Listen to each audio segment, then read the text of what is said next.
నమస్కారం, సంగ్రహ స్టూడియోస్ కి స్వాగతం. హెడ్లైన్ చూద్దాం.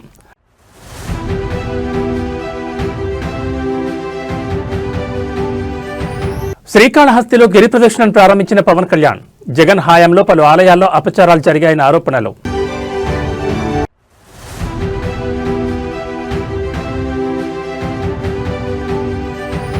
లక్షెట్టిపేట మున్సిపల్ కౌంటింగ్ లో హైడ్రామా. బ్యాలెట్ బాక్స్ కు సీల్ లేకపోవడంతో అభ్యర్థుల ఆందోళన.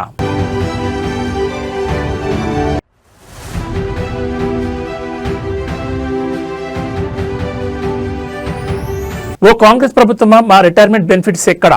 బ్యాలెట్ బాక్స్ లో లెటర్ ప్రత్యక్షం.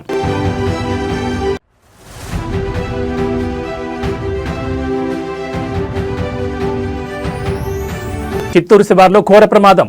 కారుపై పడ్డ కంటైనర్, సాఫ్ట్వేర్ ఉద్యోగి దుర్మరణం.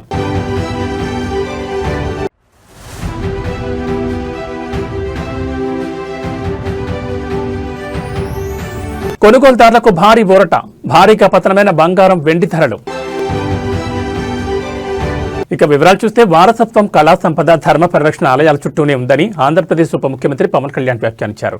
నాగరికతకు ఆలయాలు చిహ్నాలని పేర్కొన్నారు. శ్రీకాళహస్తిలో గిరి ప్రదర్శనను శుక్రవారం వర్చువల్ గా ప్రారంభించారు డిప్యూటీ సీఎం. ఈ సందర్భంగా పవన్ మాట్లాడుతూ, శ్రీకాళహస్తి ఆలయ దర్శనానికి త్వరలోనే తప్పకుండా వస్తానన్నారు. జగన్ హయాంలో పలు ఆలయాల్లో అపచారాలు చాలా జరిగాయని ఈ సందర్భంగా ప్రస్తావించారు. ఆయన వైసీపీ హయాంలో పాలక మండళ్లు వారి విధులను సరిగ్గా నిర్వహించుంటే తిరుమలతో పాటు ఆలయాల చుట్టూ ఎన్ని అపచారాలు జరిగేవి కాదని పవన్ తెలిపారు. రాజకీయాలకు తావు లేకుండా దేవుడికి కృతజ్ఞతాపూర్వకంగా పాలక మండళ్లు పనిచేయాలని సూచించారు. 22 కిలోమీటర్ల గిరి ప్రదక్షిణకు 10 కోట్ల రూపాయలు వెచ్చించామని తెలిపారు. ప్రతి ఒక్క భక్తునికి ఈ గిరి ప్రదక్షిణతో ద్వారా కైలాసగిరి ప్రదక్షిణ చేసిన ఫలితం దక్కాలన్నారు. 22 ప్రధాన ఆలయాలతో పాటు అనేక ఆలయాలకు వెళ్లే రోడ్లను అభివృద్ధి చేస్తున్నామని పవన్ పేర్కొన్నారు.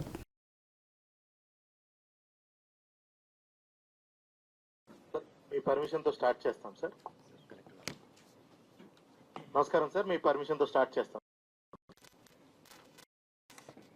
కైలాసగిరి ప్రదక్షిణ మార్గం ప్రారంభోత్సవానికి వచ్చేసినటువంటి గౌరవ ఉప ముఖ్యమంత్రి వర్యులు గారికి,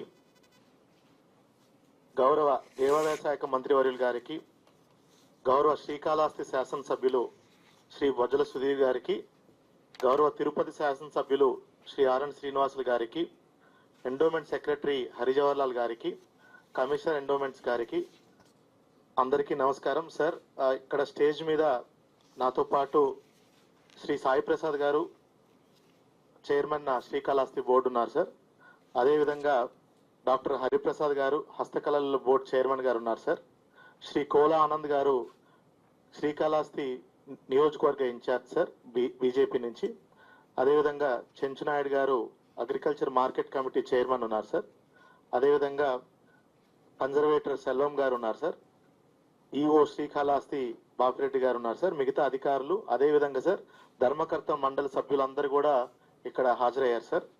సార్, ఈరోజు ఈ కార్యక్రమానికి మీ చేతుల మీదుగా ప్రారంభించడం చాలా సంతోషదగ్గ విషయం సార్. సార్, సుమారుగా 22 కిలోమీటర్లు కలిగినటువంటి ఈ గిరి ప్రదక్షిణ మార్గం భక్తులందరికీ కూడా ఎంతో దీన్ని స్వాధీనపరచుకోవడానికి మన ప్రభుత్వం వచ్చినమ్మటే సుమారుగా 9,80,00,000 రూపాయలతో బ్యాలెన్స్ రోడ్ అంతటి కూడా సీసీ వేయించి మొత్తానికి 22 కిలోమీటర్లు కూడా భక్తులందరికీ అందుబాటులోకి తీసుకురావడం జరిగింది సార్. ముఖ్యంగా సార్, మనకి స్వామి అమ్మవార్లు ప్రతి కనుమ పండుగ నాడు, అదేవిధంగా మనకి శివరాత్రి వేడుక నాడు స్వామి అమ్మవార్లని ఈ గిరి ప్రదక్షిణ మార్గాన్న తీసుకెళ్తారు సార్. అదేవిధంగా మనకి ప్రతి నెల కూడా పౌర్ణమి సందర్భంగా భక్తులు ఎక్కువ మంది దీన్ని వాడుకుంటా ఉంటారు సార్. గత శివరాత్రి నాటికి సుమారుగా 35,000 మంది భక్తులు ఆ ఒక్క రోజునే ఈ గిరి ప్రదక్షిణ మార్గం ద్వారా. ఏపీ ముఖ్యమంత్రి చంద్రబాబు డిప్యూటీ సీఎం పవన్ కళ్యాణ్లను దూషించిన అంశానికి సంబంధించి మాజీ మంత్రి వైసీపీ నేత పేర్ని నానిపై మచిలీపట్నం ఎనుగుదురుపేట పోలీసులు కేసు నమోదు చేశారు. ఈ కేసును కొట్టివేయాలని కోరుతూ ఏపీ హైకోర్టులో పేర్ని నాని క్వాష్ పిటిషన్ వేశారు. ఈ పిటిషన్ను నిన్న విచారించిన హైకోర్టు పేర్ని నానికి నోటీసులు ఇవ్వాలని ఆదేశించింది. పేర్ని నానిపై నమోదైన కేసులు 7 ఏళ్ల లోపు శిక్షకు సంబంధించినవేనని, క్రిమినల్ ప్రొసీజర్ కోడ్ సెక్షన్ 35(3) ప్రకారం ఆయనకు నోటీసులు ఇచ్చి విచారణ కొనసాగించాలని ఆదేశాలు జారీ చేసింది. పేర్ని నాని క్వాష్ పిటిషన్ కొట్టివేసింది. తదుపరి విచారణను మార్చి 12వ తేదీకి వాయిదా వేసింది. 550 కోట్ల రూపాయలతో మెడికల్ కాలేజీ కడతామేంటి అంటే మాట చెప్పటం, శంకుస్థాపన చేయటం, ఓపెన్ చేయటం, ఇవన్నీ కూడా జగన్ నేను చూస్తే మనకు ఒకటే అనిపిస్తుంది. 14 ఏళ్ళు 15 ఏళ్ళు 20 ఏళ్ళు 25 ఏళ్ళు ముఖ్యమంత్రి చేసి ఏంటి తగలేను 5 ఏళ్ళు 4 ఏళ్ళు చాలు కదా ఏంటి ఎవరికి శాశ్వతం కాదు పదవి అనేది ఎవరైనా ఎప్పటికప్పుడు మాజీ అవ్వాల్సిందే కానీ ఉన్నప్పుడు ఏం చేశాం 10 మందికి గుండెల్లో నిలిచేట్టుగా చేశామా ఈ రాష్ట్రంలో గుర్తుండిపోయేట్టుగా చరిత్రలో మంచిగా మన గురించి ఒక్క మాట అన్నా ఉండేట్టుగా బతికామా అనేది జగన్ చూసి నేర్చుకోవాలి ఎవడైనా మొన్న చెప్పాను మళ్ళీ చెప్తున్నాను చిన్నోడు అయిపోయాడు నాకన్నా లేకపోతే 2 కాళ్ళకి నమస్కారం పాదాభివందనం ఈ ఊరిని ఇంత గుండెల్లో బందర్కి యూనివర్సిటీ ఇచ్చా అంటే రాజశేఖర రెడ్డి గారు ఇచ్చాడు సగం గ్రామాలకి దాదాపుగా 17 నుంచి 18 గ్రామాలకి తాగుతాకి గుక్కడి నీళ్లు కావాలంటే మంచిళ్ళు ఇచ్చినవాడు రాజశేఖర రెడ్డి ఇళ్ల స్థలాలు కావాలంటే 25,000 మందికి ఇల్లు లేని నిరుపేదలకి 25,000 మందికి ఇళ్ల స్థలాలు ఇచ్చాడు ఆయన కాళ్ళకి నమస్కారం బాబు ఆ విజయమ్మ గారి కన్నా వేళ విశేషం ఎంతమంది గుండెల్లో ఆంధ్రప్రదేశ్ రాష్ట్రం భూమి మీద బతికున్నంత వరకు ఖచ్చితంగా జగన్మోహన్ రెడ్డికి ఒక బంగారు అక్షరాలతో చరిత్రలో మాత్రం ఒక పేజీ మాత్రం ఉంటది ఇది చాలు అటువంటి నాయకత్వంలో నేను ఈయన అందరం ఆ జెండా మోసినందుకు కాలరెడ్డిగా తిరుగుతాం చచ్చే వరకు కూడా గర్వంగా బతుకుతాం. ఆంధ్రప్రదేశ్ విద్యా వ్యవస్థపై కూటమి ప్రభుత్వం అనుసరిస్తున్న తీరును మాజీ మంత్రి వైఎస్ఆర్సీపీ ఎమ్మెల్సీ బొత్స సత్యనారాయణ తీవ్రంగా తప్పుపట్టారు. విద్యాశాఖలో బకాయిలు మరియు విద్యా సంస్థల నిర్వహణపై మంత్రి లోకేష్ చేస్తున్న ప్రకటనలకు ఆయన కౌంటర్ ఇచ్చారు. మంత్రి చెప్తున్నట్లుగా తాము 5,000 కోట్ల బకాయిలు పెట్టలేదని బొత్స స్పష్టం చేశారు. నేను చెప్పేది ఈనాడు పత్రిక లెక్కలు, ఎన్టీఆర్ భవన్ లెక్కలు కాదు. వాస్తవానికి మేము బాకీ పెట్టింది కేవలం 2 విడతల బకాయిలు మాత్రమేనని తేల్చి చెప్పారు. కూటమి ప్రభుత్వం అధికారంలోకి వచ్చిన తర్వాత విద్యా వ్యవస్థ క్రమంగా భ్రష్టుపడుతోందని ఆయన ఆరోపించారు. ప్రభుత్వ పాఠశాలలను బలోపేతం చేయడం మానేసి ప్రైవేట్ విద్యా సంస్థలతో పోటీ పడాలని మంత్రి చెప్పడం హాస్యాస్పదంగా ఉందన్నారు. విద్యా దీవెన, వసతి దీవెన వంటి పథకాల అమల్లో జాప్యం జరుగుతోందని, దీనివల్ల వేలాది మంది విద్యార్థులు ఇబ్బందులు ఎదుర్కొంటున్నారని ఆయన ఆవేదన వ్యక్తం చేశారు. మంత్రి గారు విద్యాశాఖ మంత్రి గారు మళ్ళీ వెల్ఫేర్ మినిస్టర్ గారు ఏం చెప్పారో దాన్నే ఆయన రీట్రేట్ చేస్తారు. ఇది వాస్తవం కాదు, సత్యదూరం మాటలు ఇవి. ఇది కాదు అని చెప్పేసి రికార్డు అది కాదు అని చెప్పని మేము గత ప్రభుత్వంలో మంత్రికి చేస్తూ ఈ సాక్షి మీ ఈనాడు లెక్కలు కాదు, ఇది మీ ఈనాడు లెక్కలు కాదు, మీ ఎన్టీఆర్ భవన్ లెక్కలు కాదు, ఎన్టీఆర్ భవన్ లెక్కలు కాదు. అధ్యక్ష వాస్తవం చెప్తున్నాం. ఈ రాష్ట్రంలో విద్యా వ్యవస్థను బస్టు పట్టించి వ్యవస్థ వాళ్ళు ప్రాపకం కోసం, వాళ్ళు పొగడ కోసం ఇందాక వచ్చి నాడు నేలలో ఎందుకని మాట్లాడారు సార్ అధ్యక్ష? నాడు నేలలో ఫినిషింగ్ అవుతున్న స్కూల్ని చేయాలనే బాధ్యత లేదు అధ్యక్ష. ఆ చేయవలసిన బాధ్యత లేదు అధ్యక్ష. అది చేయకట్ట విద్యార్థులకు వచ్చి ఫీజు రింబర్స్మెంట్ ఈ రాష్ట్రంలో వచ్చి ఉంటుంది.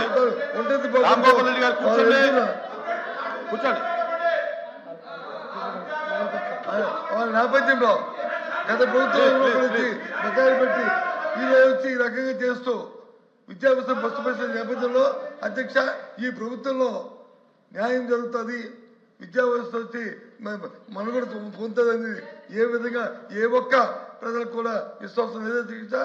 వాళ్ళు ఏ అబద్ధాలు చెప్పుకుంటారో ఏమి చెప్పుకోమని అధ్యక్ష. ఎందుకంటే ప్రభుత్వంలో వాళ్ళు చేసి ఉండి కూడా ఇంత బ్లంట్గా ఆ రకంగా ఆ సత్యదూరం మాట్లాడుతుంటే రికార్డు చెప్తాను. మై ల్యాక్స్ 4,200 కోట్లు కాదు, 2 వాయిదాలు తప్ప కాదు. తెలియండి అధికారి పేరు నేను వస్తాను, మీటింగ్ నేను వస్తాను, సమావేశం నేను వస్తాను, మీ మంత్రి గారిని సమావేశం పెట్టండి, మేము వస్తాం. సమావేశంలో మంత్రిగా మా అధికారులు మా ముందు చెప్పండి. జనసేన నేత రైల్వే కోడూరు ఎమ్మెల్యే అరవ శ్రీధర్కు సంబంధించిన వివాదంపై బాధితురాలు హర్షవీణ మరోసారి వీడియోను విడుదల చేశారు. హర్షవీణ ఒక సెల్ఫీ వీడియో ద్వారా తన వాదనలు వివరించారు. జనసేన కమిటీ ముందు హాజరు కావాలన్న ఎలాంటి సమాచారం తనకు ఇవ్వలేదని, కమిటీ సభ్యుడు శివశంకర్ను ఫోన్లో సంప్రదించారని, అలాగే తన వాదనలను ఆధారాలను పెన్ డ్రైవ్లో పంపిన విషయాన్ని ఈ వీడియోలో పేర్కొన్నారు. ఈ సందర్భంగా ఫిబ్రవరి 3న జనసేన నేత శివశంకర్ వాట్సాప్ మెసేజ్ను బయటపెట్టారు హర్షవీణ. కమిటీ సభ్యుల్లో ఎవరూ ఆమెను సంప్రదించలేదని వెల్లడించారు. కమిటీ పిలిస్తే హాజరు కావడానికి సిద్ధంగా ఉన్నందున కమిటీ ముందు హాజరు కావాలని ఎవరు చెప్పారో స్పష్టంగా వెల్లడించాలని ఆమె డిమాండ్ చేశారు. అలాగే పవన్ కళ్యాణ్కు తన వాదనను అందించాలని ప్రయత్నిస్తున్నట్టు తెలిపారు. చివరిగా తప్పు చేసిన వారిని తగిన శిక్ష తీసుకోవాలని హర్షబెన్ డిమాండ్ చేశారు. అందరికీ నమస్కారం. ఈరోజు న్యూస్లో నా గురించి నేనేదో మాయమైపోయాను, భయపడి దాక్కుంటున్నాను, ఉద్యోగరీత్యా సమస్యలు ఫేస్ చేస్తున్నాను, టీవీ ముందుకు రాలేక ఇంకా వీడియోస్ వదలలేక నేను దాక్కున్నాను అన్న ఒక న్యూస్ వినిపిస్తుంది. నేను దాక్కోలేదు. నేను నా లీగల్ ప్రొసీజర్ని ఫాలో అవుతున్నాను. బేసిక్గా నేను దాక్కోను కూడా. నిన్న కూడా ఒక వీడియో రిలీజ్ అయింది. అది కొన్ని ఛానళ్ళ వాళ్ళు చూసారో లేదో, ఎందుకు ఇలా మాట్లాడుతున్నారో, ఎవరు మాట్లాడిస్తున్నారో నాకు తెలీదు. కాకపోతే నేనైతే దాక్కోలేదు, దాక్కోను కూడా. న్యాయం జరిగేంత వరకు దాకను. ఇంకొక విషయం, నన్ను కమిటీకి ఎవ్వరూ పిలవలేదు. నన్ను కమిటీకి ఎవ్వరే కానీ హాజరు అవ్వమని ముందస్తు ఇన్ఫర్మేషన్ ఇవ్వలేదు. నాకు ఎటువంటి ఇన్ఫర్మేషన్ లేదు. నేను శివశంకర్ గారికి కాంటాక్ట్ అయ్యి, ఆయన నంబర్ సంపాదించి శివశంకర్ గారికి కాంటాక్ట్ అయ్యి నాకు నేనుగా, సార్ మీరు శ్రీధర్ వర్షన్ మాత్రమే విన్నారు, నేను నా వర్షన్ కూడా తెలియజేసుకోవాలనుకుంటున్నాను, సో నేను పెన్ డ్రైవ్ పంపిస్తున్నాను విత్ అటాచ్డ్ విత్ లెటర్ అని చెప్పేసి నేను లెటర్ పంపించడం జరిగింది. అంతే తప్ప I bet and I ask committee people, నన్ను ముందు ఇన్ఫర్మేషన్ ఇచ్చారా? ఇస్తే ఎవరితో ఇప్పించారు? శ్రీధర్కి ఇచ్చిన లెటర్ లాగా నాకేమైనా లెటర్ ఇచ్చారా? లేకపోతే మీ కమిటీ వాళ్ళతో కానీ, లేకపోతే మీ పార్టీ వాళ్ళతో కానీ ఎవరితో అయినా సరే నన్ను కాంటాక్ట్ చేయమని చెప్పారా అనేది నాకు మీరు చెప్పండి. న్యూస్లో వస్తున్నట్టు మేము వీణాని పిలిచాము కానీ వీణ హాజరు అవ్వలేదు అనేది తప్పుడు స్టేట్మెంట్, అవాస్తవాలు ఇవి. నేను దీన్ని అంగీకరించను. ఎందుకంటే నాకు ఎటువంటి ఇన్ఫర్మేషన్ లేకుండా మీరు నన్ను పిలిచారు అన్నదాన్ని నేను ఒప్పుకోను. And I'm dam willing to meet all of you. నేను మిమ్మల్ని కలిసి నా వర్షన్ చెప్పుకొని వాట్ ఈజ్ వాట్ అనేది చెప్పుకోవడానికి నేను రెడీగా ఉన్నాను. నేను కలుస్తాను అనేసి అంటున్నా కూడా మీరు నన్ను పిలిచారు రాలేదు అనేసి అలాంటి అవాస్తవాలు చెప్పకండి ప్లీజ్. అండ్ నేను దాక్కోవట్లేదు. నేను స్టిల్ ప్రయత్నిస్తున్నాను పవన్ కళ్యాణ్ గారిని కలవడానికి, స్టిల్ ప్రయత్నిస్తున్నాను. మీరు చెప్పినట్టు, నేను చెప్పినట్టు, శ్రీధర్ చెప్పినట్టు ఇది మా వ్యక్తిగత సమస్య. కాకపోతే కొంతమంది రాజకీయ రాబందులు దీన్ని పాలిటిక్స్ చేస్తున్నారు. అధికారం ఉంది కదా అని చెప్పేసి వాళ్ళు కంప్లీట్ అధికారం చూపిస్తున్నారు. డబ్బులు వేస్ట్ చేసుకుంటున్నారు, డబ్బులు ఖర్చు పెట్టి నెగిటివిటీని స్ప్రెడ్ చేస్తున్నారు, ఏంటంటే చేస్తున్నారు. అవన్నీ కాదండి కావాల్సింది, నిజాలు కావాలి. కమిటీ వాళ్ళు ఎంత టైం అయినా తీసుకోండి, కానీ నిజం మాత్రమే చెప్పండి, అబద్ధాలు చెప్పకండి. I really pray all of you, I really please all of you, నిజాలు మాత్రమే మాట్లాడుకుందాం. నాకు శ్రీధర్కి జరిగింది మాత్రమే మాట్లాడుకుందాం.